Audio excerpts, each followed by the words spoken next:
बिदिब्ला नोंथांमोना गाबोन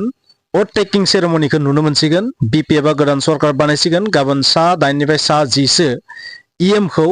माने अथ माने समायखिरा लाहोगोन आरो बेवहाय गभर्नर बिथाङा फैगोन चिफ मिनिस्टार बिथाङा फैगोन गोबां मानसि फैगोन बेलेग बेलेग बेबायदि काउन्सिलनि हेडफोरा फैगोन आरो बेबायदिनो गुबुन गुबुन गोबां नेता थागोन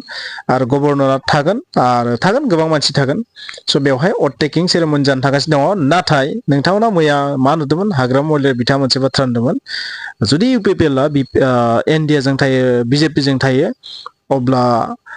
इउपिपिएलआ जुदि बिसोरजों थायो अब्ला बिपिएफआ माब्लाबाबो बेवहाय गोरोबा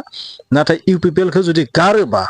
बिजेपिआ जुदि गारोबा एनडिएआ जुदि गारोबा अब्ला बिपिएफआ बिसोरजों थानो राजि जेबो आपत्ति गैया बेबायदि बुंदों नाथाय जुदि थाया बेबायदि जुदि जाया अब्ला बिसोरो साइडै साइडै सरकारखौ सालायलांगोन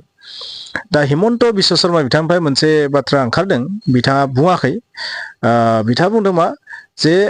एनडिएआव बा बिजेपिजों बिपिएफ आरो इउपिपिएल मोननै हानजाया थानो हाया माब्लाबाबो बिसोर माब्लाबा बेवहाय थानाया सोरबा मोनसेया थानो हागोन सोरबा मोनसेया ओंखारनांगोन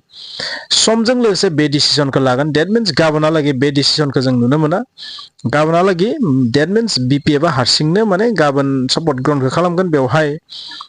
बिजेपिनिफ्राय मा दं गैया डिसक्ल'ज खालामाखै हरसेयावनो माबा मोनसे सोलायनाबो थानो हागौ बेखौ बुंनो हाया नाथाय बेखौ जों नुदों जे दासिम बिजेपिआ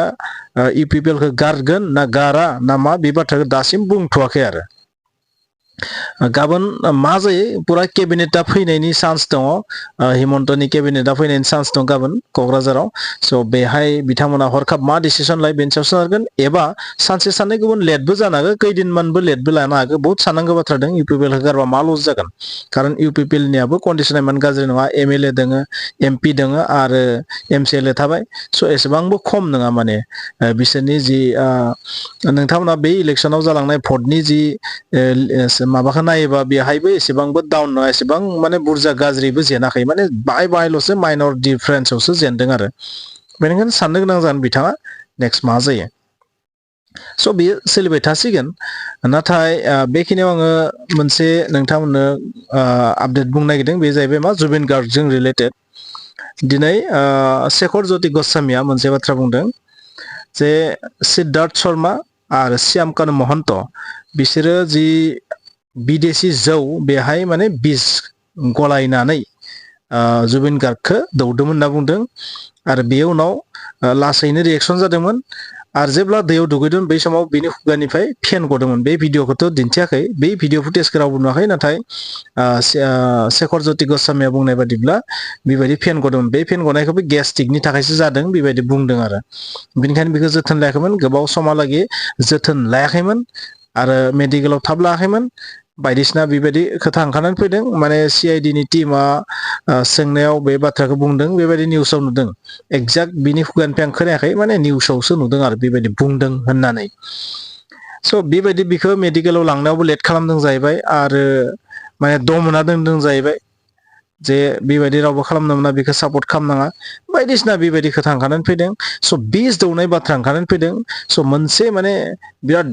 बिग ब्रेकिंआ बेनो आरो जे जुबिन गार्गखौ बिस दौना बुथारनाय जादों मिथिनाय बादिब्ला जुबिन गार्गआ लैथोआव गब'ना थैनोनो हाया खारन बियो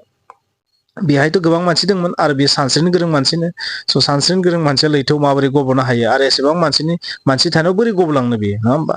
बे हिसाबै गब'नानै थैनाय बाथ्राया बेयो इम्पसिबल आंनि नोजोरावबो फार्स्टनिफ्रायनो आं सानदों बे इम्पसिबल नाथाय दा बिस दौनाय बाथ्राया ओंखारनानै फैदों बे बिस दौनाय बाथ्राया बेसेबां रियेलिटि दङ पस्टमर्टेम रिपर्टआव निस्सय ओंखारदो जुदि पस्टमर्टेम रिपर्टआव जुदि जेबो बिसनि जुदि जेबो गैयाबा अब्लाथ'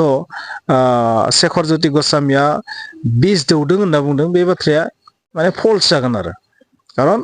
पस्टमर्टेम रिपर्टआव मा दं दासिम मिथिया स' बेखिनियानो मोनसे आपडेट जुबिन गार्ग बिथांनि स' गोबां नोंथांमोना बिरबायनाय खौरां नुदों बै माखासे खौरांखौ होआखै खारन बै माखासे खौराङाव जेबो रियेलिटि गैया स' सबसे माने बिग आपडेटआ बेयो मोनसेयानो आरो जे बेयो माबोरै थैनायनि मोनसे क्लु जानो हागौ नाथाय बेखौबो जों रियेल बुंनो हाया दासिम रियेल बाथ्राखौ माने मोनाखै ओंखायनो आं नोंथांमोननो बिनि सोमोन्दै खौरांबो लाबोआखै खारन माखासे बाथ्राया आन्दाजसो आइडियासो आरो डिसक्ल'ज खालामाखै एसआइटि जि गठन खालामदों बे एसआइटिया माने बेखौ डिसक्ल'ज खालामाखै आसाम सरकारा मोनसे लिगेल टिम बानायबाय बेनि सायाव बिसार खालामनो थाखाय हाइकर्टनि चिफ जास्टिसआ निस्सय बेखौ बानायनायनि आदेश होबाय जानांगौ सरकारनि थिननाय मथे स' बेनि सायाव बिसारा जासिगोन बिसोरखौथ' हमना लाजोब्बायानोखा स' बिसोरनि सायाव गोबां बिसार जागोन दा नोंथाङा रियेल बाथ्राखौ बुं मा थारैनो जुबिन गार्गखौ बिजदौमादों शेखर ज्योति गस्वामीया बुंनाय बाथ्राया मा रियेल सिद्धार्थ शर्मा आरो श्यामकानु महन्त आरो गुबुन गुबुन जायफोरा दङ स' बिजदौमादों ना दौमाराखै बे बाथ्राखौथ' समाजै खिन्थागोन खारन खुगाजों बुंदोंबाबो बिनि रियेलिटिया मा बेखौ पस्टमर्टेम रिपर्टनिफ्रायसो मिथिगोन स' बेखिनिया जोबोद दुखुनांथाव आपडेट जुदि बेबायदि खालामदोंबाथ' जोबोद साननो गोनां खारन जों मिथिनायाव जुबिन गार्ग बिथाङा गासैबो मानसिखौनो बिसास खालामोन बिनिखायनो बे प्राइभेट ओरै सिकिउरिटि बिनि लोगोआव गैयानोखा माने बिखौ माने जेराव फैयो माने आं बिनि लोगोआव सिकिउरिटिखौ नुफेराखै लाइफआव माने इमान फोथायो आरो थानो हागौ सिकिउरिटि नाथाय बियो बांद्राय माने अपेनै थानायनि थाखायनो बिखौ माने एटाक खालामनो चान्स मोनबाय बिनि सायाव इजिलिनो माने बिखौ फोथायनो थाखाय स्कप मोनबाय आरो फोथायदो गावनि मानसिफोरानो फोथायबाय बेबायदिसो बुंनांसिगोन आरो जुदि नंमारगौबा नाथाय आं जुदि बुङोबा बिसोरनो फोथायमा दोनबा बेयो बांद्राय एडभान्स जागोन स' रियेलिटिया समजों लोगोसे फैगोन अब्लाना नोंथांमोना खिन्थागोन दासिम सबसे बिग ब्रेकिंआ बेनो जे बिखौ बिस दौनानै बुथारदों बिनि लोंनाय जौआव बिस गलायदोंमोन बेबायदि बुंदों स' समा खिन्थागोन